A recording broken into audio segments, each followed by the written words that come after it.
नमस्कार दोस्तों, स्वागत है आपका इस YouTube channel Sarwan GS classes में। पिछले क्लास में हम लोग चर्चा कर लिए थे वैदिक काल के बारे में, उत्तर वैदिक काल के बारे में। हम लोग देखे थे वैदिक काल, उत्तर वैदिक काल में किस तरीके से राजनीतिक संरचना का विकास हुआ था। आज हम लोग जानेंगे महाजनपद काल के बारे में, वही छोटा छोटा नगर जो विकास करके जन से जनपद, जनपद से महाजनपद बन जाएगा। आज उन सब चीजों का चर्चा करेंगे कि 600 BC में हम आप लोगों को बताए थे जो वैदिक काल है आपका, वैदिक काल को हम लोगों ने दो भागों में बांटा था, उत्तर वैदिक काल और वैदिक काल। तो वैदिक काल को हम लोगों ने 1500 BC से 600 BC तक, 1000 BC तक रखे थे। ये आपका वैदिक काल है। और उत्तर वैदिक काल को 1000 BC से 600 BC तक रखे थे। 600 BC तक ये आपका उत्तर वैदिक काल था, ये आपका उत्तर वैदिक काल था।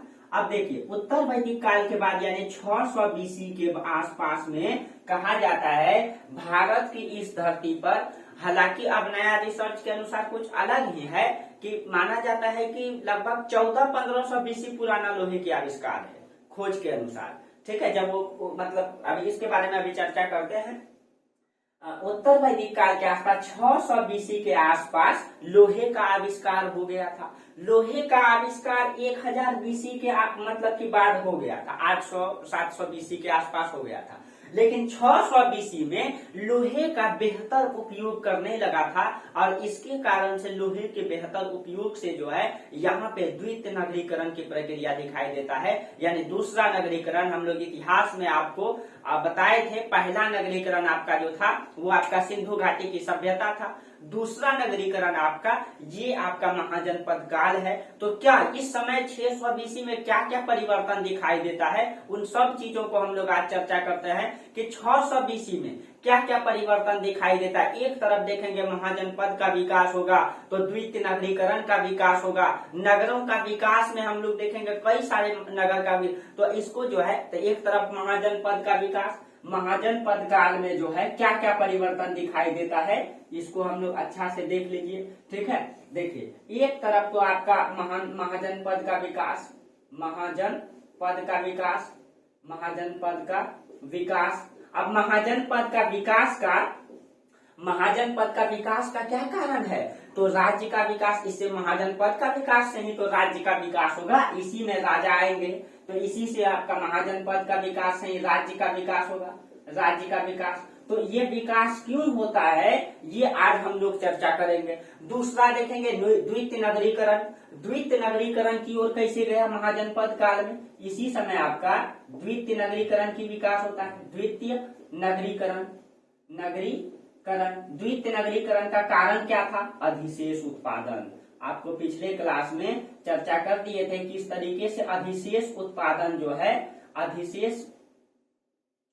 अधिशेष उत्पादन किस तरीके से नगर को जन्म देता है, वो हम पिछले क्लास में चर्चा किए थे कि अधिशेष उत्पादन किस तरीके से नगर की संकल्पना को जन्म देता है।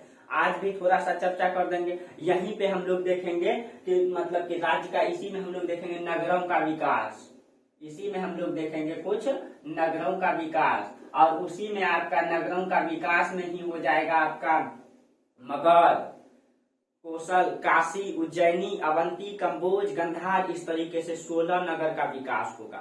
ठीक है, उसमें कुछ वाराणसी थे, कौशाम्बी थे, उज्जैनी, इन सब नगरों का विकास होगा। और यहाँ पे एक नया प्रक्रिया क्या परिवर्तन क्या दिखाई देता है, उत्पादन प्रक्रिया में बहुत मतलब बड़ा परिवर्तन दिखाई देता है। उत्पादन प्रक्रिया में क्या परिवर्तन देता है, यहाँ पे देखिए उत्पादन प्रक्रिया में परिवर्तन, उत्पादन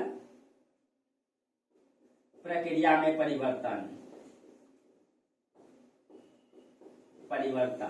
अब देखिए उत्पादन प्रक्रिया में क्या परिवर्तन होता है, यहाँ पे दो परिवर्तन दिखाई देता है। एक तो अब कृषि में जो है लोहे का मतलब कि उपयोग होने लगा, लोहे का उपयोग। ठीक है, यहाँ पे लोहे का उपयोग।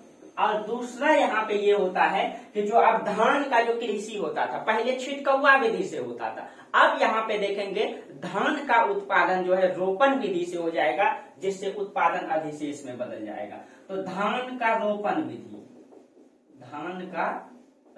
विधि यहाँ पे नई प्रक्रिया जन्म देता है उत्पादन में।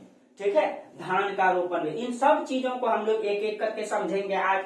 ठीक है, कैसे महाजनपद का विकास होता है, एक ही चीजों ने, अधिशेष उत्पादन ने ही इन सब चीजों को जन्म दिया। अब जो महाजनपद का उल्लेख आता है आपका, ये जो महाजनपद की संख्या है ये 16 महाजनपद है। ठीक है, उन सब को एक एक करके हम लोग चर्चा करते हैं। ठीक है, सबको एक एक करके चर्चा करते हैं। चलिए देखिए, जो 16 महाजनपद है, ठीक है, थोड़ा सा चर्चा, बेसिक चीजों की चर्चा करते थे। 16 महाजनपद का विकास क्यों हुआ, तो आपको बताए थे कि जब यहाँ पे लोहे के, पहले जो कृषि होता था, अभी मुख्य आधार क्या था, अर्थव्यवस्था का मुख्य आधार कृषि है। और जब अर्थव्यवस्था का मुख्य आधार कृषि है तो कृषि से ही सब चीजें जुड़ा हुआ है। अब इस समय क्या हो जाता है, 600 बीसी के आसपास में लोहे का आविष्कार हो जाता है, लोहे की खोज हो जाता है। और जब लोहे की खोज हो जाता है तो लोहे की खोज से क्या हो गया कि पहले जो कृषि किया जाता था, जो कृषि का औजार बनाया जाता था, वो लकड़ी का होता था। लकड़ी का जब औजार होता था तो उससे मतलब जुताई अधिक गहराई से नहीं हो पाता था। जब लोहे की खोज हो जाता है तो कई सारे औजार बनाए गए, लोहा का मतलब फाल बनाया गया, हल में लगाने वाला जो फाल होता है, कुदाल, खुरपी, बहुत सारे औजार बनाया गया लोहे से। और उस औजार से, ठीक है, बड़े बड़े जंगल, कुल्हाड़ी का बनाया गया और उनको बड़े बड़े जंगलों को साफ किया गया। ठीक है, और जंगल को साफ करके उसको कृषि योग्य में, भूमि में बदल दिया गया। जंगलों को, बड़े बड़े पहले पूरे जंगल हुआ करता था, कृषि में बदल दिया गया। कृषि करने का जो औजार बनाया गया, हल फाल सब, ठीक है, पहले कृषि ऐसे छिटकौआ विधि से होता था, लेकिन अब हल बनने लगा, लोहे का हल। उससे क्या हो गया, लोहे का हल ने क्या किया, उत्पादन प्रक्रिया, जुताई गहरी होने लगी। जब गहरी होने लगी तो नमी बरकरार रहता था मिट्टी में। अब उससे क्या हो गया कि धान पहले छिटकौआ विधि से बोया जाता था, अब रोपण विधि से बोने लगा। इससे धान का उत्पादन बढ़ गया। और धान का उत्पादन जब बढ़ गया तो कहते हैं ना कि जिस समाज में जो फसल, या जिस समाज का या जिस क्षेत्र का उत्पादन जो होता है, वहां उस क्षेत्र का जो मतलब कि उत्पादन, उस क्षेत्र का जो उत्पादन होता है, वो उत्पादन उस क्षेत्र का प्रमुख मतलब खाद्य फसल बन जाता है। जैसे हम लोग देखते हैं बिहार, यूपी के आसपास के क्षेत्रों में लोग दिन में चावल खाते हैं, रात में रोटी खाते हैं, क्योंकि यहाँ गेहूं और चावल दोनों उपजाया जाता है। यही आप पश्चिम बंगाल चल जाइए, वहां लोग तीनों टाइम चावल खाते हैं, क्योंकि पश्चिम बंगाल में साल में 3 बार चावल उगाया जाता है। तो जहाँ का जो मुख्य फसल होती है वो वहाँ का मुख्य खाद्यान्न फसल भी बन जाती है। तब यहाँ क्या हो जाएगा, यहाँ जब धान का उत्पादन अधिक होने लगेगा तो यहाँ मतलब कि चावल जो है यहाँ की मुख्य खाद्यान्न फसल हो जाएगी। और यहाँ की महिलाएं जब चावल खाएंगी, ठीक है, तो चावल खाएंगे, मार भात खाएंगे, तो मार भात में जो है, मार में पौष्टिक आहार होता है। उससे क्या हो गया, महिलाओं की प्रजनन शक्ति बढ़ गया। जब महिलाओं की प्रजनन शक्ति बढ़ गया तो इससे क्या हुआ, जनसंख्या में वृद्धि हुआ। जब जनसंख्या में वृद्धि हुआ तो श्रम शक्ति मजबूत हुआ। जब श्रम शक्ति मजबूत होगा तो उत्पादन में लागत कम होगा, और उत्पादन में लागत भी कम होगा और उत्पादन भी अधिशेष में बदल जाएगा। और उस उत्पादन के लागत को कम भी हो गया और अधिशेष भी हो गया, और उसी अधिशेष उत्पादन को मार्केट की ओर लेकर के जाएगा और एक नई नगर का निर्माण होगा। इसी को हम लोग कहते हैं द्वितीय नगरीकरण। इसको एक अलग टॉपिक से भी समझा लेंगे, कई बार समझा भी दिए हैं। ठीक है, तो लोहे की आविष्कार ने द्वितीय नगरीकरण को जन्म दिया। और इसी में हम लोग देखते हैं कि ये जो 16 महाजनपद है, ये 16 बड़ा बड़ा महानगर है जिसको महाजनपद कहा जाता है। ठीक है, अब देखिए, अब आप लोग समझिए 16 महाजनपद कौन कौन सा है, ठीक है, कैसे है। ठीक है, देखिए अब 16 महाजनपद, 16 महाजनपद, ठीक है। देखिए ये जो 16 महाजनपद है, पहले इसका राजनीतिक संरचना का विकास को समझिए। हम लोग उत्तर वैदिक का जो राजनीतिक संरचना का विकास की प्रक्रिया हम आपको बताए थे कि पहले राजनीतिक संरचना का विकास में क्या होता है, सबसे पहले परिवार होता था। ठीक है, जो राजनीतिक संरचना होता है, राजनीतिक संरचना का विकास, संरचना का विकास आपको वैदिक काल में बताए थे कि सबसे पहले क्या होता है, परिवार होता है, परिवार होता है। ठीक है, परिवार से बड़ा क्या होता है, कुल, न, यानी कि कई सारा कुल, मतलब एक परिवार के कई सारे सदस्य मिलकर के एक कुल बनाता है, और वो कुल मिला करके गांव का निर्माण करता है। तो ये कुल जो है किसका निर्माण करता था, ग्राम का। और गांव से बड़ा इकाई 20 होता था, न, गांव से बड़ा, अभी कई सारा गांव मिला के ग्राम पंचायत बनता है, लेकिन अब उस समय उसको जो है 20 कहा जाता था, 20, ठीक है। और 20 से बड़ा क्या होता था? जन।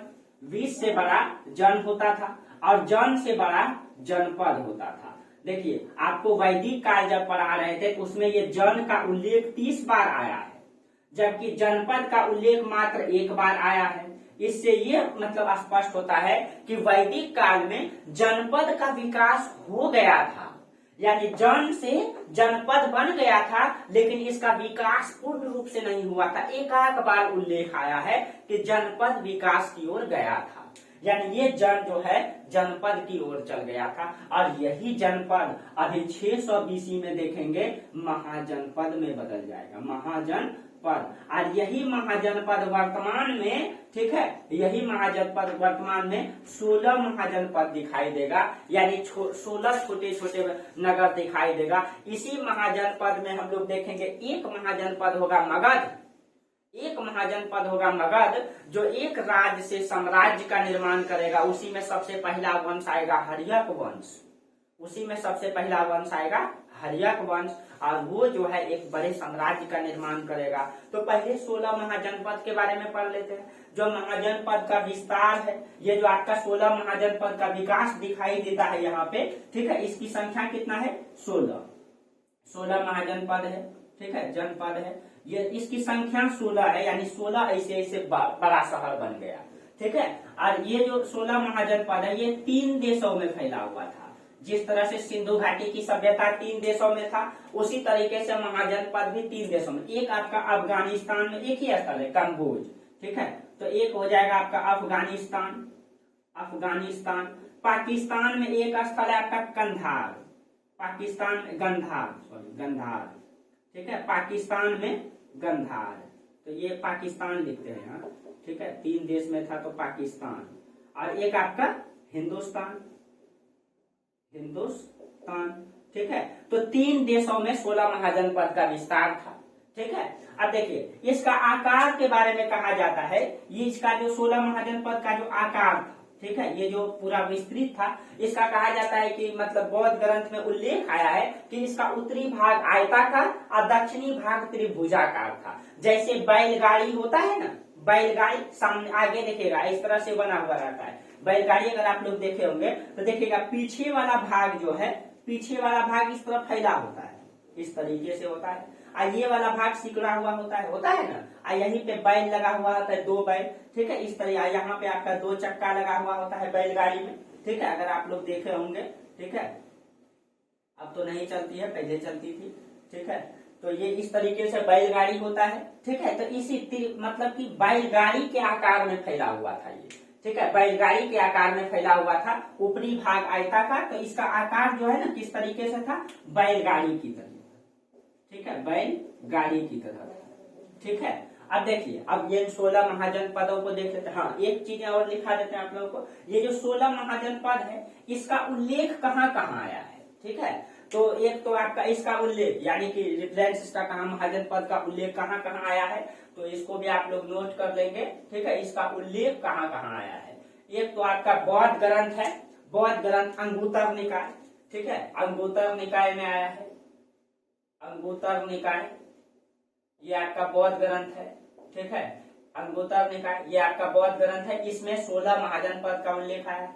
जैन ग्रंथ भगवती सूत्र है, भगवती सूत्र, इसमें भी 16 महाजनपद का उल्लेख आया है। महाभारत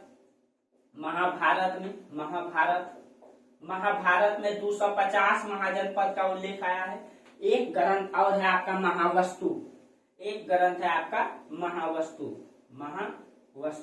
इसमें भी आपका 16, ये भी बौद्ध ग्रंथ है, ठीक है, इसको आप ऊपर लिख लेंगे, बौद्ध ग्रंथ, इसमें भी 16 महाजनपद का उल्लेख है। महाभारत में 250 महाजनपद का उल्लेख है, ठीक है। हाँ, पाणिनि का जो पुस्तक है अष्टाध्यायी, पाणिनि का अष्टाध्यायी में भी 16 महाजनपद का उल्लेख है, ठीक है, अष्टाध्यायी में, ठीक है। एक ये सारी मतलब बुक है जिसमें कि आपका महाजनपद का उल्लेख आता है। हाँ, एक है आपका शिल्पाधिकारम, जो शिल्पाधिकारम है, जो संगम साहित्य, ठीक है। संगम साहित्य जो केरल का है, चेर चोल पांड्य तीनों ने मिलकर सिल्काधिकारम। सिल्काधिकारम में 3 महाजनपद का उल्लेख आता है। एक है उसमें मगध, मत्स्य, अवंती, 3 का आता है। ठीक है। तो एक पुस्तक है शिल्पाधिकारम, शिल्पाधिकारम, इसमें जो है 3 महाजनपद का उल्लेख आता है। इसमें आपका मगध, इसको आप लोग नोट डाउन कर लीजिएगा। ठीक है। मगध, अवंती और वत्स। ठीक है। वत्स, अवंती और मगध, ये 3 महाजनपद का उल्लेख ये इसमें आता है आपका, ये पूर्ण रूप से। ठीक है। हम लोग जो अंगुत्तर निकाय है और भगवती सूत्र है, ठीक है, इसके अनुसार हम लोग देखते हैं कि 16 महाजनपद है। और 16 महाजनपद को हम लोग एक बार मैप में देख लेते हैं कि कहाँ कहाँ 16 महाजनपद का विस्तार है। फिर एक एक करके हम लोग चर्चा करेंगे उसका 16 महाजनपद का। देखिए, इसको मैपिंग कर लीजिएगा आप लोग भी। ठीक है।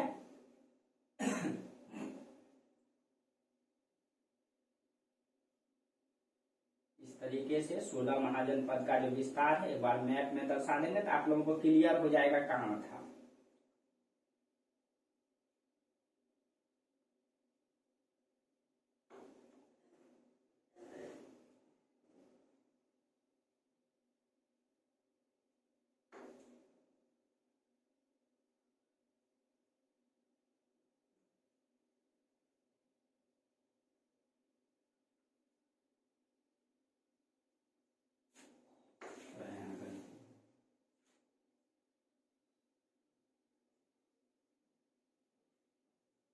देखिए, इस तरीके से है आपका। ठीक है। ये आपका पाकिस्तान है, ये इधर आपका मिटा देते हैं इधर। ठीक है। ये आपका पाकिस्तान है और ये आपका अफगानिस्तान है, ये अफगानिस्तान है। ठीक है। देखिए, अब अगर इसमें अगर मैपिंग में हम लोग देखेंगे 16 महाजनपद को तो देख लीजिए। एक आपका अफगानिस्तान में पड़ता है आपका कंबोज, अफगानिस्तान में है आपका कंबोज, जो सबसे उत्तरी मतलब ये महाजनपद है कंबोज। पाकिस्तान में पड़ता है आपका गंधार, पाकिस्तान में गंधार। सबसे दक्षिण में यहाँ पे पड़ता है आपका गोदावरी नदी के किनारे यहाँ पे अस्मक, यहाँ पे इधर लिख देते हैं अस्मक, अस्मक। ठीक है। मध्य प्रदेश के मालवा क्षेत्र के आसपास में यहाँ पे आपका मिलता है अवंती, अवंती। ठीक है। आप राजस्थान में जाएंगे तो वहां पे आपको मिलेगा मत्स्य, मत्स्य। राजस्थान के उत्तर दिल्ली के आसपास राजस्थान में आपको मिलेगा कुरु, कुरु। सबसे पूर्वी जो है आपका, जो हम लोग बिहार में है, भागलपुर और मुंगेर का क्षेत्र, यहाँ पे आपका पड़ता था सबसे पूर्वी अंग, अंग महाजनपद। ये सबसे पूर्वी है आपका अंग। ठीक है। और अंग से ये जो मतलब कि मगध यानी पटना के आसपास वो वाला क्षेत्र, इससे इधर मगध आपका, यहाँ पे आपका मगध, मगध। इसके ऊपर में इसके मगध के बगल में यहाँ पे पड़ता था आपका काशी, यहाँ पे आपका काशी। देखिए, यहाँ जगह नहीं बचेगा फिर, लेकिन फिर भी कोशिश कीजिएगा आप। यहाँ पे काशी, और काशी के जस्ट बगल में यहाँ पे पड़ता था आपका कौशल, कौशल। देखिए, इसको इधर लिख देते हैं। ठीक है। तीर लगा करके इधर कौशल। ठीक है। तो इन सब एक एक करके चर्चा करेंगे अभी। ठीक है। कौशल, और यहीं पे हुआ करता था कौशल के जस्ट नीचे में वत्स, वत्स। ठीक है। वत्स हो गया, मगध हो गया। हाँ, इसके ऊपर में अंग के जस्ट ऊपर में यहाँ पे हुआ करता था आपका वज्जी संघ, वज्जी संघ में कुल 8 था वज्जी संघ। इन सब के बारे में भी चर्चा करते हैं, वज्जी संघ। और जस्ट अंग के ईस्ट यहाँ पे बगल में, उन दोनों को शायद गोमती नदी अलग करती थी वर्तमान में, अंग और इसको, इसके बीच में हुआ करता था मल्ल। ठीक है। मल्ल गणराज्य, ये भी गणराज्य हुआ करता था। कितना हुआ? 2, 4, 6, 8, 10, एक सेकेंड, 1, 2, 3, 4, 5, 6, 7, 8, 9, 10, 11, 12, 13, 13 हुआ और 3। हाँ, एक आपका यहाँ पे हुआ करता था कुरु के बगल में हुआ करता था पंचाल, और पंचाल, पंचाल के बगल में कौशल, यहाँ पे हुआ करता था पंचाल। इधर लिख देते हैं पंचाल। पांचाल, ठीक है। काशी कौशल हो गया, पंचाल, और पंचाल के कौशल हो गया वत्स, हाँ चेदी, एक हुआ करता था यहाँ पे चेदी, ठीक है। चेदी आपको नोट्स में मिल जाएगा, आपको नोट्स में मिल जाएगा। चेदी, मत्स्य, हाँ एक सूरसेन छूट गया, यहाँ पे हुआ करता था सूरसेन, सूरसेन, ठीक है। आपको एकदम लिस्ट में दे देंगे, जैसे कि बिहार में आपका हुआ करता था, वर्तमान में बिहार में अंग, मगध, वज्जी संघ, ठीक है, ये 3 हुआ करता था बिहार में। 6 हुआ करता था उत्तर प्रदेश में, काशी, कौशल, चेदी, वत्स, कुरु, पांचाल, ये हुआ करता था आपका उत्तर प्रदेश में, ठीक है। आपका मत्स्य हुआ करता था राजस्थान में। तो ये सब आपको लिस्ट में दे देंगे नोट्स में, लेकिन आप लोग इसको इस तरीके से नोट कर लेंगे। देखिए सबका एक एक करके कहानी हम लोग समझेंगे।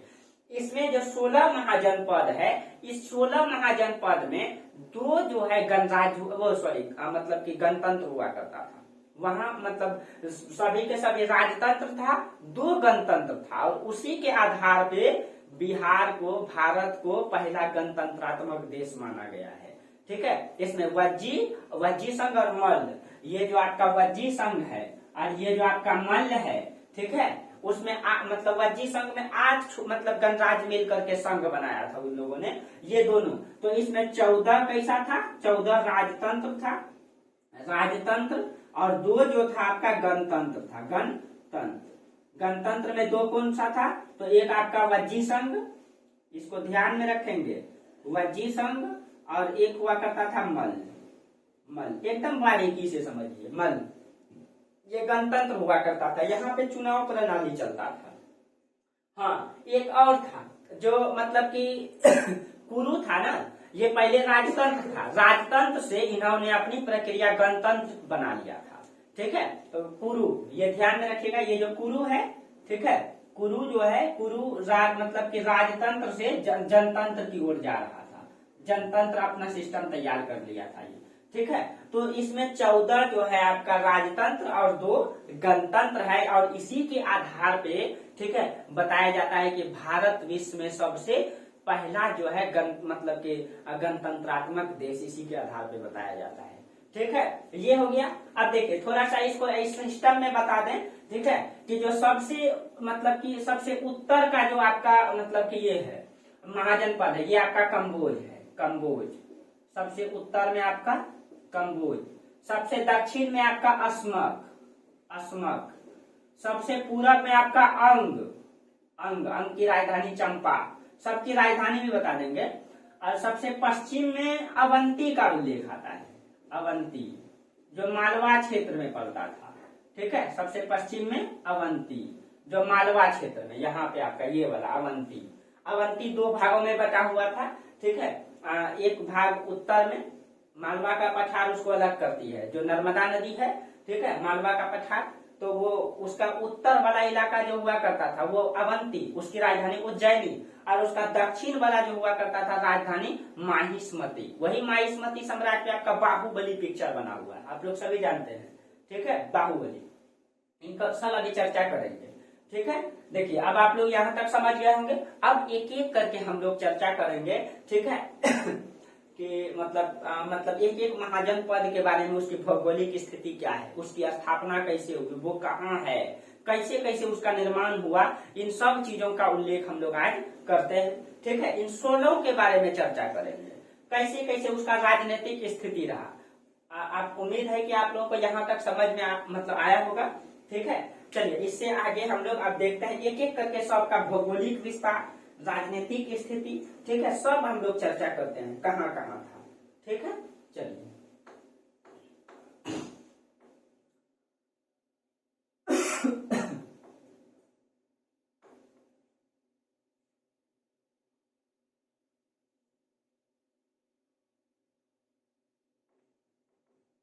अब देखिए हम लोग चर्चा करते हैं मतलब कि काशी से क्यों करते हैं, देखिए सबका कहानी एक एक करके जोड़ देंगे, ठीक है।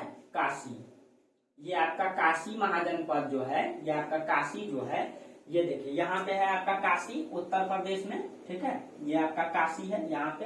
और काशी के बगल में ही आपका कौशल है। ये देखिए कौशल को भी ध्यान में रखना, ये काशी, काशी, कौशल, अंग, मगध, ठीक है। ये सब से अभी रिलेशन जोड़ेंगे अभी, ठीक है। ये जो काशी है, जो दो नदी के, वरुणा और असी नदी के बीच में है, ठीक है। वरुणा और असी नदी, ये काशी मतलब कि जो स्थित है अभी, वरुणा और असी नदी। ये काशी कहाँ है? वरुणा नदी और असी नदी के बीच में है, ठीक है। वरुणा और असी नदी के बीच में, और इसी से बना है आपका वाराणसी। यही वरुणा नदी और असी नदी वहीं पे पड़ता है। वाराणसी जो है आप लोग जानते हैं गंगा नदी के किनारे है, नहीं, वो वरुणा नदी के किनारे है, ठीक है। और असी नदी, इसी से बना है आपका वाराणसी, वाराणसी, ठीक है, वाराणसी। देखिए यहाँ का स्थिति क्या है, ठीक है। यहाँ का ये जो है आपका, ये जो वरुणा नदी है, ये जो आपका वरुणा, ये नदी है, वरुणा नदी और असी नदी, ठीक है, असी नदी। ये वरुणा नदी जो है आपका, जब आप उत्तर जौनपुर और आपका ये जौनपुर और प्रयागराज, जो इलाहाबाद है आपका, जिसका नाम प्रयागराज हो गया है, ये वरुणा नदी उसको अलग करती है, ठीक है। प्रयागराज और जौनपुर को, दोनों को वरुणा नदी अलग करती है। अब देखिए ये तो भौगोलिक क्षेत्र हो गया, आप एटलस खोल के देखेंगे इसको, ठीक है। जो काशी पड़ता है आपका, ठीक है, वहीं पड़ता है वाराणसी, वरुणा और असी नदी। अब देखिए ये जो काशी है, इसके जो संस्थापक थे, ठीक है, इसके संस्थापक, इसके संस्थापक जो थे राजा विदेह को माना, दिवोदास को, राजा दिवोदास को माना जाता है इसके संस्थापक। इसका कहानी समझिएगा थोड़ा सा, दिवोदास, ठीक है। और ये जो दिवोदास थे, इसके जो स्थापना किए थे, ये 600 बीसी के पहले किए थे, यानी 600 बीसी के पहले काशी की स्थापना किए थे। किसने? दिवोदास ने। और इसी के अंतर्गत, काशी के अंतर्गत, ये कौशल, मगध और अंग, ये सब काशी के अंतर्गत था, ठीक है। इसके अंतर्गत मगध, कौशल, महाजनपद में जो राजा दिवोदास था, इस काशी के अंतर्गत था 3 महाजनपद, मगध, कौशल और वत्स, मगध, कौशल और वत्स, यानी काशी के अंतर्गत 3 महाजनपद था। इसके अंतर्गत 3, एक तो हो जाएगा आपका कौशल, मगध और आपका वत्स। ये देखिए ये आपका वत्स, मगध और ये काशी, ये सब एक में मिला हुआ था, ये, ठीक है। ये आपका, यानी कि काशी के अंतर्गत ये तीनों था, ठीक है, शुरुआती चरण में। बाद में तो कुछ स्थिति परिवर्तित हो जाएगा, ठीक है। कौशल, मगध और वत्स, ये सब एक किस में था? ये सब काशी के अंतर्गत था, ये सब जो है काशी के अंतर्गत था, ठीक है। अब देखिए कहा जाता है कि उस समय इसका उल्लेख आता है कि पहली बार, ठीक है, इसका उल्लेख जो है अथर्ववेद में आता है। काशी का उल्लेख, इसका सबसे पहली बार उल्लेख जो है अथर्ववेद में आता है, ठीक है। ये इसका कहानी ये है कि मतलब के उस समय जो है जब राजा दिवोदास था, दिवोदास तो 600 बीसी पहले था, लेकिन वर्तमान में जो राजा है, जिस समय हम लोग पढ़ रहे, इस समय राजा था ब्रह्मदत्त। वर्तमान में राजा इसका कौन है? वर्तमान में राजा है इसका ब्रह्मदत्त, ठीक है। जब वर्तमान में राजा ब्रह्मदत्त आएगा तो यहीं पे हम लोग देखेंगे कि मतलब कि राजा ये ब्रह्मदत्त जो है, इसने कौशल के राजा दीक्षित को, ये जो आपका कौशल है, ये जो आपका कौशल है, यहाँ का राजा हुआ करता था राजा दीक्षित, उसको पराजित करके, कौशल को पराजित करके, ठीक है, पर उसको पराजित किया था और कौशल को अपने अधीन कर लिया था। लेकिन बाद में क्या हो जाता है? स्थिति परिवर्तन हो जाता है, ठीक है। यहाँ पे हम समझा देते हैं। ये मान लीजिए आपका, ये आपका काशी है, ये आपका काशी है और इधर आपका कौशल है, ठीक है, ये आपका कौशल है। जब यहाँ पे राजा हुआ करता था कौन? यहाँ पे राजा हुआ करता था दिवोदास, यहाँ पे दिवोदास शुरुआती चरण में, जिसकी स्थापना ये दिवोदास ने इसकी स्थापना किया था। लेकिन बाद में यहाँ पे वर्तमान में राजा बन जाता है कौन? ब्रह्मदत्त, ठीक है। और ब्रह्मदत्त के समय यहाँ का जो राजा हुआ करता था, कौशल का राजा उस समय हुआ करता था राजा कंस। यहाँ कौशल का राजा कौन? राजा कंस, ठीक है। कहा जाता है जब यहाँ राजा ब्रह्मदत्त आएगा, यहाँ राजा कंस आएगा, ठीक है, ये कंस क्या करता है? ब्रह्मदत्त को पराजित कर देता है और काशी को अपने अंतर्गत मिला लेता है। अब क्या हो गया? कौशल के अंतर्गत काशी हो गया, ठीक है, कौशल के अंतर्गत क्या हो गया? काशी हो गया। इसको एकदम बारीकी से समझना है। और इसी कंस के बाद यहाँ का राजा आता है राजा प्रसेनजीत। प्रसेनजीत, यही राजा प्रसेनजीत है जो गौतम बुद्ध के समकालीन है। इसी समय यहाँ पे गौतम बुद्ध जो है आएगा। ठीक है, यहाँ अब इसी में अभी समझाएंगे किस तरीके से यहाँ पे आपका जो आपका ये नेपाल में पड़ता है लुम्बिनी, ठीक है, जो किसके अंतर्गत था, जो कौशल के अंतर्गत था। ठीक है, उसके बारे में अभी चर्चा करेंगे, एक एक करके चर्चा करना है। ठीक है, अब देखिए काशी को किसने जीत लिया, कौशल, और इसी में राजा आएगा प्रसेनजीत। ठीक है, अब देखिए एक एक करके इसको समझना है। ठीक है, अब यही देखेंगे। अब कहानी क्या हो जाएगा समझिएगा थोड़ा सा। ठीक है, यहाँ तक तो आप लोग समझ गए होंगे, नहीं समझिएगा 2-3 बार देखिएगा, समझ में आ जाएगा। देखिए अब समझिए, अब क्या हो गया कि अब जो है काशी, ये है आपका काशी। ठीक है, और इसके बगल में है यहाँ पे आपका है कौशल, यहाँ पे आपका है कौशल। ठीक है, कौशल के अंतर्गत अब क्या हो गया काशी, और इधर है आपका मगध, इधर क्या है मगध, और इधर है आपका मतलब कि अंग। ठीक है, अब देखिए अब क्या है, ये काशी जो है कौशल के अंतर्गत है, मगध जो है अब स्वतंत्र हो जाएगा। मगध में जो है हर्यक वंश का शासक आएगा बिंबिसार।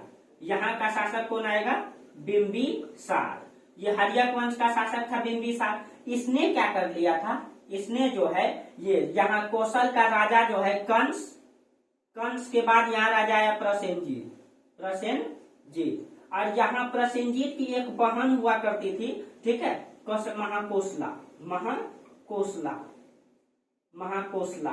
ठीक है, ये क्या बिंबिसार ने क्या किया, अपने राज्य का विस्तार करने के लिए महाकोसला से विवाह कर लिया था। ठीक है, देखिए समझिएगा, बिंबिसार ने महाकोसला से विवाह कर लिया। जब विवाह किया महाकोसला से, तो ये जो राजा प्रसेनजीत है, ये महाकोसला बहन है, इसकी प्रसेनजीत की बहन है महाकोसला। तो राजा प्रसेनजीत ने क्या कर दिया, महाकोसला से बिंबिसार का विवाह कर दिया। और बिंबिसार का विवाह करके ये जो काशी है, ये काशी को दहेज में दे दिया।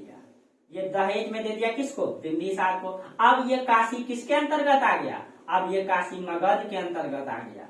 किसके अंतर्गत आ गया, मगध के अंतर्गत आ गया। और मगध ने अंग क्षेत्र को जीत भी लेता है। ये एक एक करके सबका चर्चा भी करेंगे। ठीक है, अब आप लोगों को समझ में आएगा। और इस कहानी को आप लोग एक एक करके नोट डाउन कर लीजिएगा, नोट्स में भी आपको मिल जाएगा। ठीक है, यहीं से आपका राजनीतिक विस्तार को समझिएगा। थोड़ा सा बारीकी है, टेढ़ा है, लेकिन एकदम सीधा तरीके से सोचिएगा, समझिएगा कहानी के तरह, तो कहीं दिक्कत नहीं होगा, कहीं आपको दिक्कत नहीं होगा। एक सेकेंड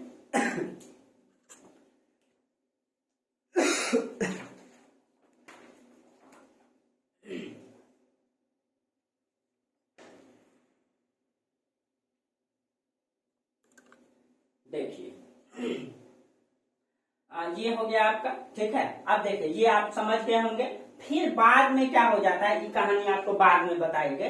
देखिए यहाँ पे क्या हो जाएगा, थोड़ा सा यहाँ समझा देते हैं। यहाँ बिंबिसार का पुत्र आएगा, यहाँ का शासक अजात शत्रु। क्या आएगा, अजात शत्रु। ठीक है, अजात शत्रु आएगा, नहीं दिख रहा होगा आपको, तो यहाँ पे नाम बोल दिया अजात शत्रु। अजात शत्रु जब ये शासक बनता है, ये क्या करता है, बिंबिसार को, अपने पिता को और महाकोसला को, दोनों को जेल में डाल देता है। ठीक है, और उनकी मृत्यु हो जाती है जेल में। पिता को जेल में डाल देता है। पिता को जब जेल में डाल देता है, तो उसका जो है कि उसके याद में, उसकी शौक में जो है ना, उसकी माता महाकोसला और प्रसेनजीत की भी मृत्यु हो जाती है जेल में। सॉरी, ये बिंबिसार की, और उसकी पत्नी जो है मतलब कि महाकोसला की भी मृत्यु हो जाती है उसकी शौक में, उसकी याद में। ठीक है, इसीलिए अजात शत्रु को पहला पितृहंता शासक माना जाता है। जब उसके पिता की मृत्यु हो जाती है, तो ये राजा प्रसेनजीत है, ये कौशल दहेज में, काशी को दहेज में दिया था। किसको, मतलब बिंबिसार को। तो बिंबिसार को जो है कि अजात शत्रु ने क्या किया, मार दिया, यानी अपने पिता को मार दिया। और मतलब प्रसेनजीत का ये तो बहनोई हो गया ना, बहनोई हो गया, जीजाजी हो गया। ठीक है, अब इसके कारण से जब इसकी जीजाजी को ये मार दिया, इसके साथ साथ इसकी बहन भी मर गई, तो राजा प्रसेनजीत क्या करता है, काशी को छीन लेता है। किससे, मगध से। ठीक है, जब काशी को छीन लेगा, तब देखेंगे अजात शत्रु भी क्या करेगा, हमला करेगा काशी पर। ठीक है, यानी प्रसेनजीत से युद्ध करेगा। पहली बार युद्ध में हार जाएगा, दूसरी बार युद्ध जीत लेता है। फिर जब युद्ध जीत लेगा, ठीक है, तो प्रसेनजीत की पुत्री, और ये महाकोसला बहन है, तब प्रसेनजीत की पुत्री हुआ करती थी वाजीरा, वाजीरा, ठीक है। और वाजीरा का विवाह हो जाता है किससे? अजात शत्रु से, ठीक है। फिर जो है फिर काशी मिल जाएगा किसको? अजात शत्रु को। और एक बात ध्यान में रखिएगा, काशी का आय जो है उस समय 1 लाख था, ठीक है। उस समय काशी का आय 1 लाख था। देखिए अब आपको कल जो है इस सब के बारे में एक एक करके लंबा डिस्कस करेंगे, क्या क्या स्थिति है कल फिर से समझाएंगे, कहानी के तरह सबको बताएंगे, ठीक है। आज यहीं तक रहने दीजिए क्योंकि ये गुत्थी है, थोड़ा सा इसको मतलब कहानी के तरह लीजिएगा, सब क्लियर हो जाएगा। आज यहीं तक रहने दीजिए, कल हम लोग इसका पूरा चर्चा करेंगे महाजनपद का, ठीक है। चलिए तो आज हम लोग जो है कि यहीं तक चर्चा करेंगे, तब तक के लिए आप लोगों को धन्यवाद।